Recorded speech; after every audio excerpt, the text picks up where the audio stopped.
안녕하세요. 허재현 기자입니다. 자, 오늘 허재현 TV 시사 바리스타 백브리핑 순서 함께 하시겠습니다. 네, 허재현 기자가 전하는 뉴스는 뭔가 색다르지 않나요? 저만의 독특한 시각의 뉴스 논평. 많은 분들이 관심 가져주셔서 제가 열심히 방송하고 있습니다. 감사드립니다. 자, 오늘 시사 바리스타 뉴스 백브리핑도 우리 문재인 대통령 소식으로 일단 기분 좋게 시작해 볼까요?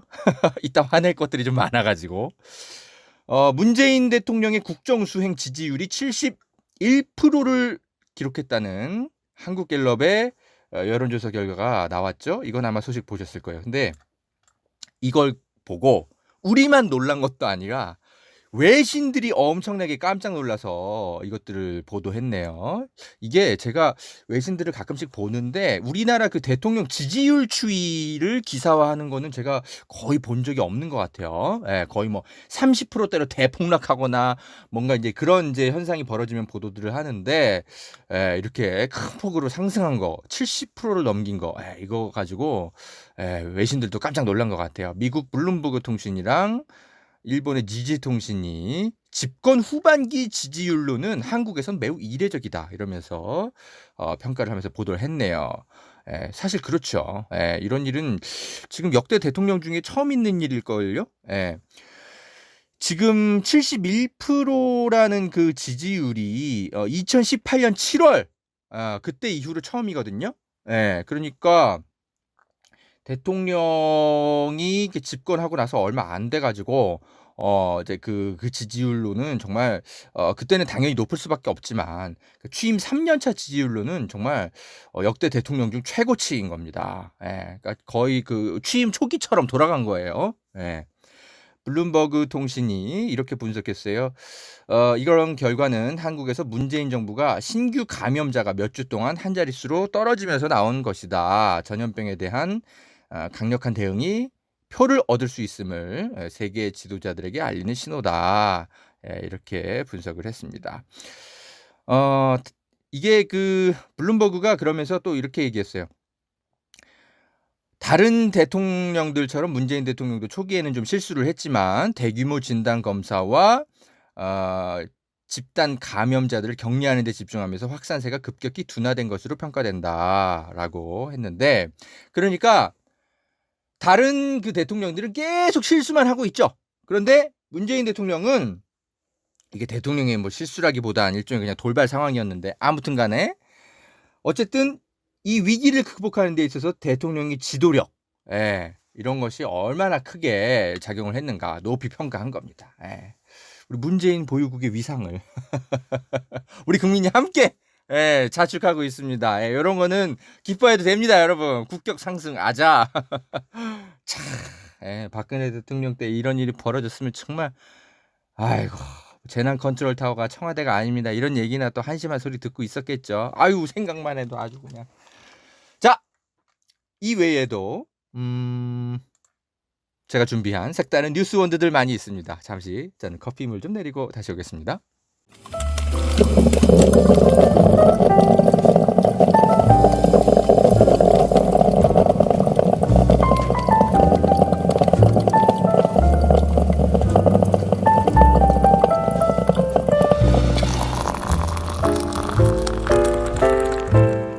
네, 허재현 기자의 시사 바리스타입니다. 요 얘기부터 좀 해드리고 싶어요. 미래통합당의 신임 원내대표가 주호영 의원으로 당선이 됐죠. 그런데 이분이 국회에서 이제 자기들끼리 이제 원내대표 이제 경선 토론회를 여는데 이런 얘기를 한 게 있었어요. 주호영 이 당선자가 세월호는 교통사고다. 이 소신에는 저는 변함이 없다라고 이야기를 했습니다. 참. 그러니까 여러분 이분이 2014년에 그때 그 당 최고위원회에서 세월호 특별법 형사부 과정에서 그런 얘기를 했었거든요. 세월호 이 사고는 기본적으로는 교통사고다. 이러면서 보상 절차라든지 여러 가지 그런 면에서도 교통사고에 준해야지 그 이상의 것을 주어서는 안 된다. 이제 이런 그 당시에 말을 했었어요. 지금은 누구나 우리가 이게 헛소리인 거를 다 알죠. 이거는 뭐 소신이 아니라 막말이죠. 예, 당연히. 그런데 아직도 이런 생각을 하면서 사시는 분들이 의외로 많아요. 그래서 제 방송을 듣는 분들은 아마 그렇게 생각 안 할 텐데 뭐랄까 한 50-60대 이상의 분들은 여전히 이게 왜 교통사고 같은 건데 왜 국가가 나서서 배상해 줘야 돼? 의문을 품는 분들이 이 보수 세력 중에는 분명히 있습니다. 여러분 이 방송 듣는 분들 중에 그런 분들하고 뭐 약수터에서 만난다거나 어디 사우나에서 만난다거나 식혜 한잔하면서 대화하다 보면 그런 얘기 꼭 하실걸요? 그런 분들한테 이렇게 논리적으로 반박하세요. 이분들이 지금 이해하지 못하는 게 있어요. 첫 번째, 아주 쉽게 제가 설명해 드릴게요. 세월호 사고는요, 두 개의 사고가 겹쳐진 사고입니다. 예? 하나의 사고가 아니에요. 첫 번째, 뭐냐? 당연히 침몰하는 그 과정 자체. 예? 세월호 침몰 사고는 당연히 교통사고가 맞죠. 예. 거기까지만 보면 교통사고가 맞습니다. 그런데 침몰하기 시작하고 나서 한두 시간 후에 무슨 사고가 벌어졌냐? 구조하지 못한 거예요. 국가가 출동을 했는데도. 예, 거의 방치에 가까웠던 구조 무능 사태가 벌어진 겁니다. 전형적인 인재성 국가 재난인 거예요. 이거는. 그래서 이거를 단순히 세월호 교통사고라고 하지 않고 우리가 세월호 참사라고 이야기를 하는 겁니다. 예? 그날 사고가 이렇게 두 가지가 벌어졌던 것을 이 미래통합당 국회의원들은 아직도 이해를 못하고 있는 거예요. 우리가 당연히 이 교통사고가 나서 거기서 이제 국가가 제대로 시스템이 작동을 해가지고 아이들을 다 구해내고 했다면 당연히 교통사고에 준하는 수준으로 그냥 보상이 이루어지고 그 청해진 해운인지 뭔지가 다 보상을 했겠죠. 에? 근데 이 사건이 그게 아니잖아요. 에? 엄연히 거기에 경찰이 출동하고 해경이 출동하고 온갖 그 구조 대원들이 막 출동을 빨리 했어야 되는데 했는데도 제대로 못한 거 아니에요. 했는데도 여러 가지 매뉴얼도 없고 엉망진창으로 허둥지둥 되다가 우리가 세금을 들여가지고 그 구조대원들을 유지하는 이유가 뭔데? 에? 하나도 제대로 한 게 없는 거잖아요. 에? 대통령조차도. 에? 그래서 이거는 세월호가 침몰한 것 자체는 교통사고가 맞지만 그 이후에 벌어진 2차 사고, 구조를 제대로 하지 못했던 인재성 국가 재난, 이것에 대해서 국가 배상을 하는 거죠. 그래서 정부의 책임을 물은 거죠. 이거를 이분들은 이해를 못하는 거예요. 예. 지금 그런 노인들 되게 많아요. 제 방송 듣는 분들은 그렇게 설명해 주시면 됩니다. 세월호 사고는 두 개의 사고가 있었다. 첫 번째 세월호 침몰 교통사고, 두 번째 구조 무능 참사. 예. 그 두 번째 사고에 대한 국가의 책임을 인정해서 우리가 시스템도 정비하고 국가가 계속 미안하다고 얘기하고 피해자들에게 따뜻한 마음으로 우리가 우리 사회가 함께 보듬어주고 그런 일들을 계속 하는 겁니다. 예.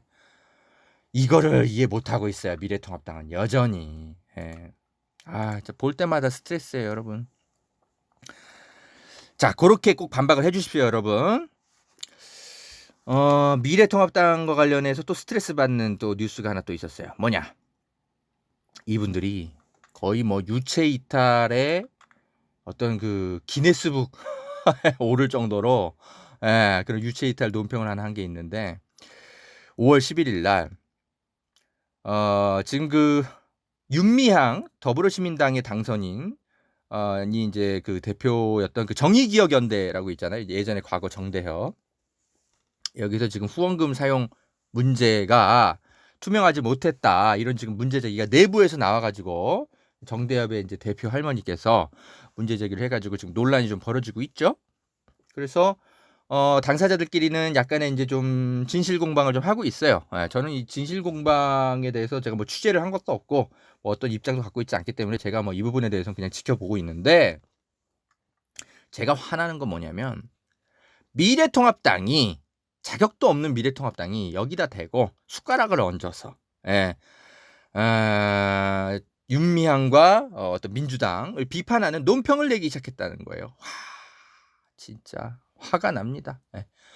미래통합당이 이렇게 얘기했어요. 2016년 일본이 낸 지원금 1억 원을 수령하기를 원하자 윤 당선인이 받지 말라고 종용했다는 위안부 피해자의 증언을 보도한 중앙일보 기사가 있었나 봐요. 이거에 대해서 논평을 냈는데 황규환 통합당 부대변인이 윤 당선인의 이중적 태도와 거짓말, 영달을 위해 위안부 할머니들의 아픔마저 이용했다는 의혹이 제기될 수밖에 없는 상황이다. 이러면서 윤 당선인이 과거 이제 그 외교부 2016년에 박근혜 정부 때 외교부입니다. 윤 당선인과 수차례 당시에 의견을 교환하면서 당시에 위안부 졸속 협상 뭐 이런 거 했다. 뭐 어쩌고 저쩌고. 그러면서 민주당한테도 하루속히 진상조사에 나서라 이러면서 나를 세웠네요.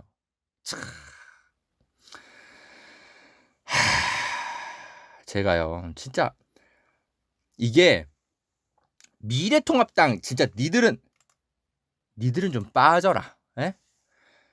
이게 지금 국민들이 알아서 이 사건을 판단하고 논평하고 할 테니까 적어도 니들은 자격이 없잖아. 좀 빠져. 이게 지들 때문에 지금 위안부 합의가 그 당시에 졸속으로 협상이 돼가지고 2016년도에 그래서 할머니들이 얼마나 상처를 받아가지고 지금까지도 이렇게 살아가고들 계신데 어디 니들이 여기다 숟가락을 얹어서 논평을 내고 있어요. 제가 무슨 비유를 들어드리면 좋을까요? 이게 지금 거의 유체 이탈 논평의 거의 기네스북 등재감인데 이 사람들이 예를 들면 이런 거예요. 어떤 사람 누가 사람을 죽였어요.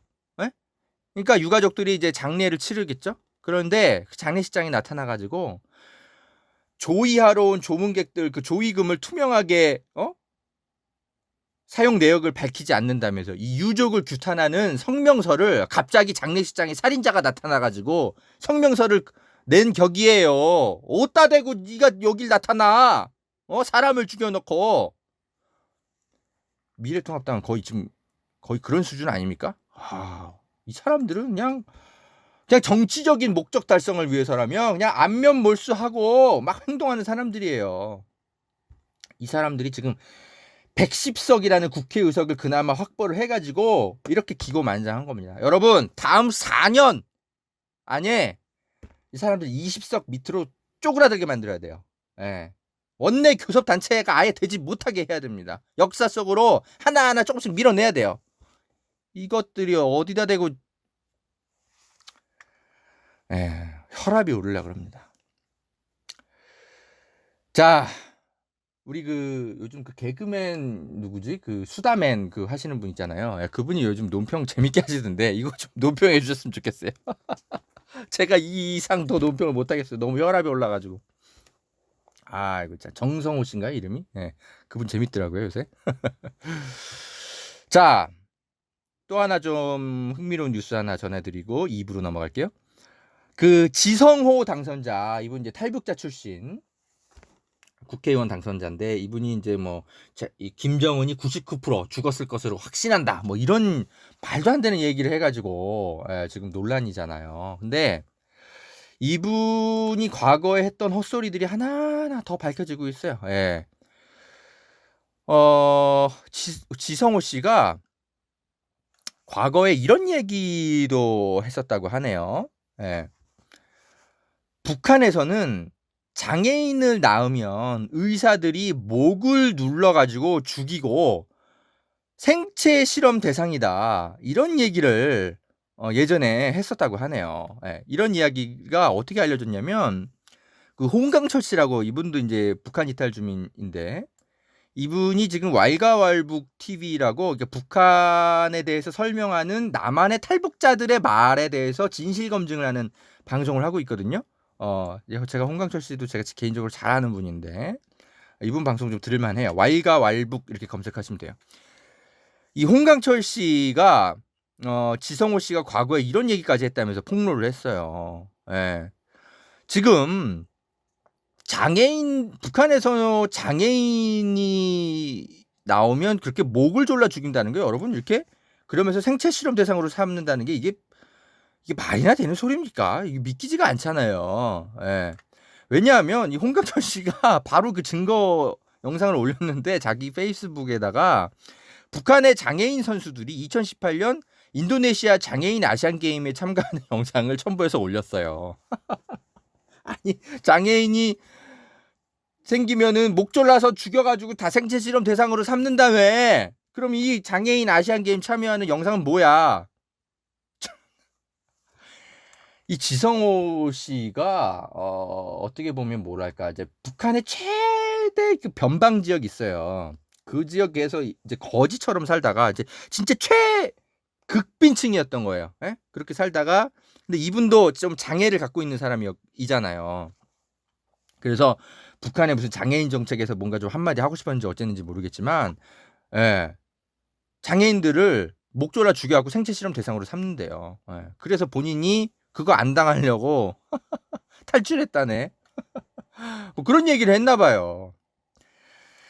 자, 그러니까 지금 이 뭐랄까 미래통합당이 지금 얼마나 그 신원 검증이 되지 않은 사람들, 그냥 뭐 북한 정부만 그냥 헐뜯고 막 욕하고 이러면은 그런 거에 활용하려고 국회에서 국회의원 이렇게 후보 해가지고 당선을 시켰는데 이 사람들의 진짜 말도 안 되는 헛소리들 하나하나 지금 다 계속 드러날 겁니다. 이거 미래통합당이 책임져야 돼요. 어디서 이런 헛소리를 하는 사람들을 국회의원으로 만들어줘가지고 진짜 국격, 우리나라의 국격을 망가뜨리는 정당입니다. 여기가. 자, 지성호 당선인은 과거에 본인이 했던 말에 대해서 책임 있는 해명을 내놔야 됩니다. 북한 장애인은 목 졸라 죽이고 생체 실험한다는 거 어떤 것에 근거해서 얘기했는지 밝혀주십시오. 자, 좀 더 드릴 말씀이 있습니다. 자, 2부에서 다시 오겠습니다.